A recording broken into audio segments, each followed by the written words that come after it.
Halo semuanya, selamat datang kembali di channel ini. Senang bisa ketemu kalian lagi di video tutorial Inventor Cam kali ini, khususnya pada part ketiga ini. Kalau sebelumnya kita sudah membahas menu setup dan turning phase pada part kedua, kali ini kita akan masuk ke tahap berikutnya, yaitu mengenai pengaturan profile logging dan turning group. Pada bagian ini, saya akan memandu kalian langkah demi langkah bagaimana cara mengatur profile logging dengan benar. Selain itu, kami juga akan membahas turning group yang penting banget untuk menciptakan alur yang presisi di material kalian nantinya. Adapun tujuan pembelajaran pada video part 3 ini adalah 1. Mahasiswa mampu melakukan operasi profile logging pada benda kerja menggunakan Inventor Cam dengan parameter yang sesuai. Lalu yang kedua, mahasiswa mampu melakukan operasi turning group pada benda kerja menggunakan Inventor Cam dengan parameter yang sesuai. Jadi pastikan kalian simak video ini sampai akhir ya. Oh iya, kalau kalian belum menonton part 1 dan part 2, cek terlebih dahulu di link pada deskripsi berikut ini supaya alur belajar kalian lebih lengkap dan gak ada yang terlewat. Oke, langsung saja kita mulai dengan pembahasan pertama, yaitu profile logging. Siapkan catatan kalian dan simak baik-baik.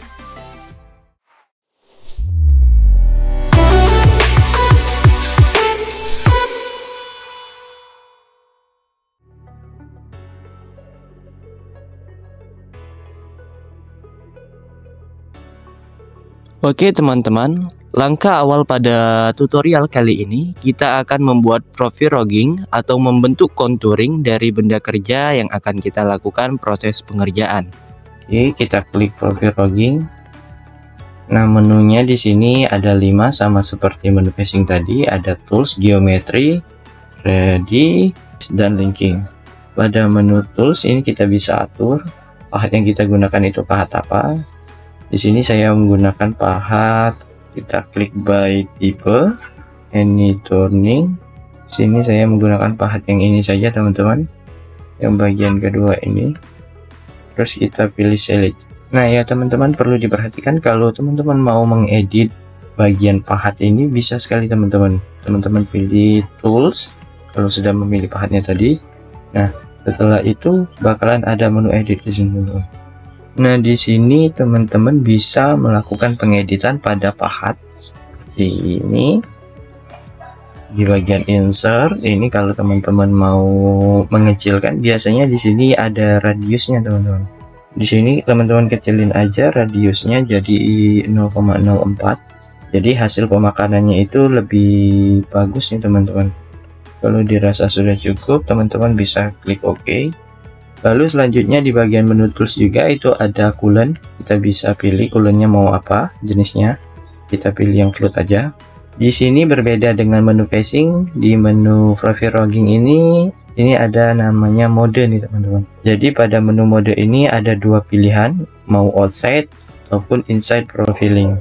Jadi pada menu outside kita bisa melakukan proses profile logging pada bagian luar dari benda kerja nih teman-teman. Sedangkan untuk inside itu bisa kita lakukan proses pengerjaan bagian dalam dari profil benda kerja. Kita pilih yang outside karena sesuai dengan job sheet kita akan melakukan profile logging di bagian luar dari profil benda kerja. Di menu tool setting kita biarkan saja seperti ini. Lalu di bagian bawahnya ada fit speed. Di sini kita juga biarkan aja pengaturannya seperti ini yang direkomendasikan. Lalu kita beranjak ke menu selanjutnya, itu ke menu geometri. Pada menu geometri ini kita bisa memilih front dan backnya untuk proses atau untuk dilakukan proses pemakanan. Jadi kalau kita pilih di menu front ini, di bagian ini ada banyak sekali pilihan, ada 7 pilihan. Di sini kita pilih model front saja teman-teman. Jadi otomatis dia bakalan titik awalnya pemakanan itu berada di bagian depan dari profil benda kerja jadi. Di sini teman-teman juga bisa memilih selection kalau teman-teman ingin memilih bagian-bagian mana saja yang ingin teman-teman lakukan proses profile logging. Misalkan teman-teman pilih di sini, intinya kita pilih select dulu. Misalkan di sini Jadi proses profil loggingnya teman-teman hanya lakukan pada bagian daerah sini saja. Di bagian yang ini, di bagian depan ini tidak akan dilakukan proses profil logging karena teman-teman sudah menselect untuk bagian awalnya itu di sini dan untuk di bagian akhirnya itu di sini. Karena kita melakukan profil logging keseluruhan, jadi kita pilih menu model front aja. Di otomatis dia bakalan ke depan dari profil benda kerja jadinya. Di bagian backnya juga kita sama, kita menggunakan model back, otomatis dia bakalan ke bagian belakang dari benda kerja. Oke, dirasa sudah cukup. Langsung masuk ke menu selanjutnya pada menu radi di atas sini. Nah, pada menu radi ini teman-teman ada yang namanya clearance. Pada menu clearance ini adalah posisi jarak aman pada alat ataupun pahat sehingga tidak bertabrakan dengan profil benda kerja atau benda kerja. Di sini kita bisa mengatur juga offsetnya beberapa, clearance-nya. Kalau direkomendasikan dari aplikasi ini adalah 10, tapi teman-teman juga bisa menambahkan kalau mau 15 juga bisa. 15 ini kita atur jarak dari clearance-nya. Lalu ada menu outer radius. Pada menu outer radius ini berfungsi atau ditunjukkan dengan warna biru ini berfungsi untuk mengontrol posisi terluar dari area pemotongan tempat. Pada menu outer radius offsetnya kita tidak atur, biarkan saja seperti ini. Dia menyesuaikan dengan profil ataupun menyesuaikan dengan material awal. Lalu pada inner radius di sini ditunjukkan pada warna biru tua.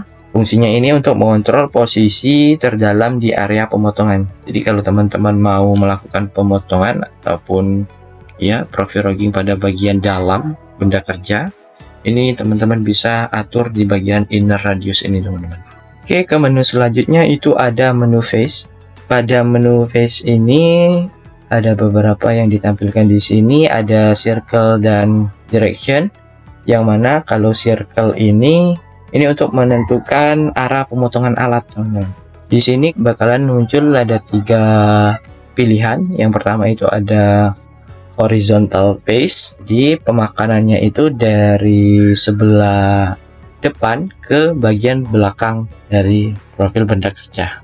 Lalu ada vertical face, gerakannya itu ya vertikal dari atas ke bawah. Yang terakhir ada back cutting, jadi gerakannya itu dari bagian belakang benda kerja ke bagian depan benda kerja untuk proses profil loggingnya. Kita pilih horizontal saja. Lalu ada menu selanjutnya, ada menu direction. Pada menu direction ini memberikan keterangan arah alat potong ketika proses pemotongan. Di sini ada 3 pilihan juga, ada front to back, back to front, dan both ways. Jadi kalau kita pilih front to back, maka gerakannya itu bakalan dari depan ke belakang profil benda kerja. Lalu ke menu selanjutnya itu ada menu back to front. Gerakannya itu bakalan dari belakang benda kerja ke depan benda kerja. Lalu ada yang terakhir itu ada both ways. Jadi gerakan pada both ways ini gerakannya itu adalah ke kiri dan ke kanan untuk arah pemakanannya. Kita pilih front to back saja. Selanjutnya ada menu grooving. Pada blok ini dapat mengatur pahat agar ketika melakukan penyayatan itu dapat digunakan ataupun mencegah alat tersebut masuk ke dalam alur di sepanjang alur. Jadi di sini kita pilih don't allow saja. Jadi kalau kita pilih don't allow, proses penyayatan ataupun bagian-bagian yang alur itu tidak termakan oleh profil logging. Selanjutnya ada menu face. Sini ada toleransinya, bisa teman-teman atur, dan di sini juga ada maksimum pemakanan atau depth of cut. Di sini saya buat 1 mili saja untuk pemakanannya. Lalu ke menu selanjutnya ada menu linking. Pada menu linking ini ada high credit mode. Pada high credit mode ini teman-teman bisa melakukan pengaturan yang dapat mengontrol dan menentukan kapan gerakan cepat dan gerakan lambat pada pahat ini teman-teman. Di sini kita pilih yang pressure rapid moment saja. Pada menu selanjutnya ini ada appropriate range. Kita biarkan saja seperti ini. Clearance-nya juga kita biarkan aja seperti ini. Oke, dirasa sudah cukup, maka kita klik OK.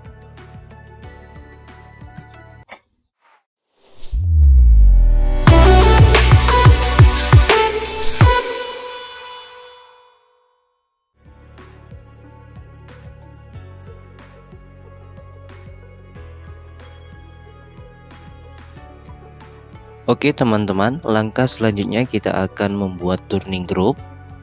Pilih grooving.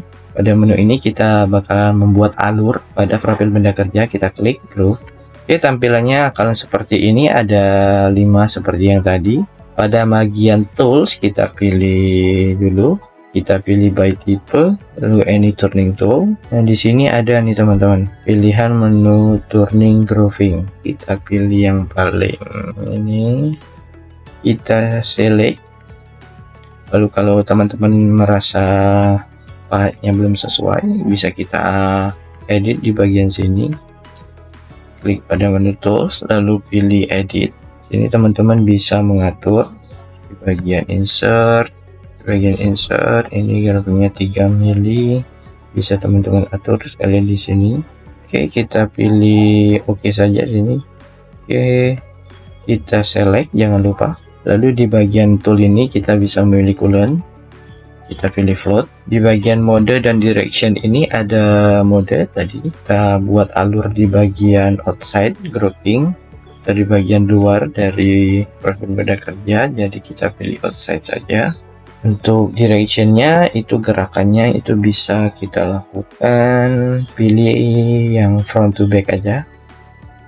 Pada menu speed and speed, biarkan saja seperti ini. Langsung menu ke geometri. Nah, di sini teman-teman kita lakukan proses groupingnya, itu bisa kita pilih di mana mau dilakukan proses groupingnya. Di sini pada menu front kita pilih pengaturan select saja. Jadi kita akan melakukan proses grouping pada bagian ini awalnya. Terus pada menu back kita pilih select juga. Kita letakkan di bagian sini. Jadi proses groupingnya itu akan berlangsung pada daerah sini saja teman-teman. Selanjutnya ini menu yang tadi clearance, sama seperti yang tadi, ini kita tidak atur. Oke, pada menu selanjutnya itu ada face. Nah, pada menu face ini teman-teman bisa mengatur up down directionnya. Di sini teman-teman mau pilih gerakannya itu seperti apa, up down atau ke atas bawah, atau hanya only down, hanya ke bawah saja, atau hanya only up. Ini biasanya saya menggunakan up and down. Di sini teman-teman juga bisa mengatur toleransi. Toleransinya itu 0,01 teman-teman. Oke, dirasa sudah cukup, maka kita klik OK. Oke teman-teman, selesai sudah pada video part 3 ini. Sebagai bagian dari pengalaman pembelajaran, kami ingin memberikan tantangan tambahan untuk memperdalam pemahaman teman-teman. Setelah sesi tutorial ini berakhir, kita akan menyediakan soal kasus yang dirancang untuk menguji pengetahuan teman-teman, serta dapat membantu mempraktikkan apa yang telah teman-teman pelajari. Pada soal kasus ini, akan memberikan kesempatan kepada teman-teman untuk menerapkan konsep-konsep baru dalam situasi yang nyata, mengembangkan kemampuan analisis, serta dapat menilai kemampuan dari teman-teman dalam memecahkan suatu masalah.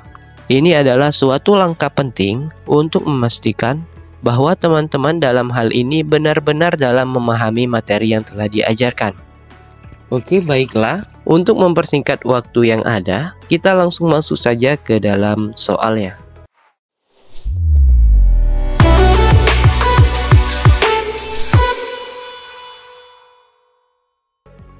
Oke, kita masuk ke soal yang pertama.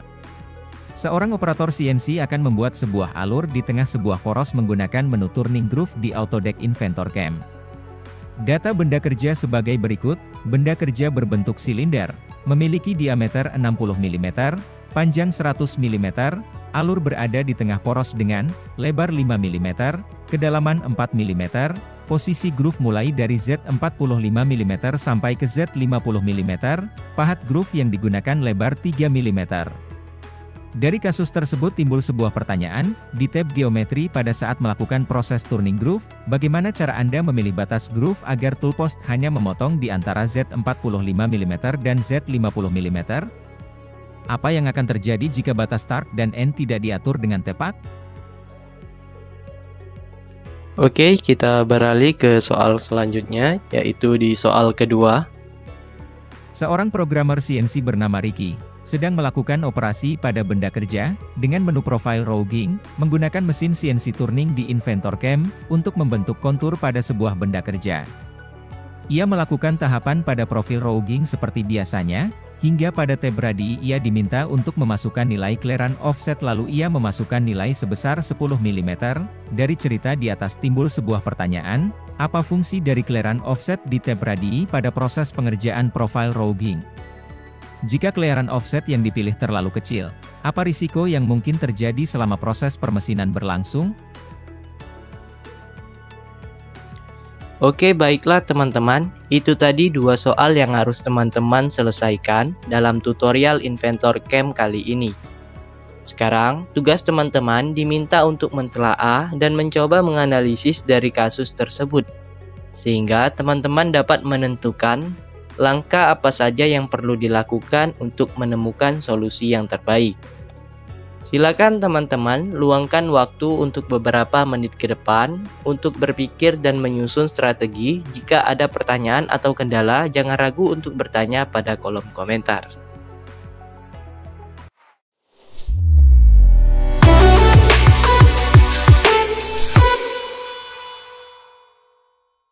Oke teman-teman, itu dia pembahasan kita di part ketiga kali ini tentang pengaturan menu profile roughing dan turning group. Semoga tutorial kali ini dapat bermanfaat dan membantu kalian dalam memahami proses CAM dengan lebih mudah dan praktis. Kalau ada yang masih bingung atau ingin ditanyakan, jangan ragu untuk tulis di kolom komentar video ini.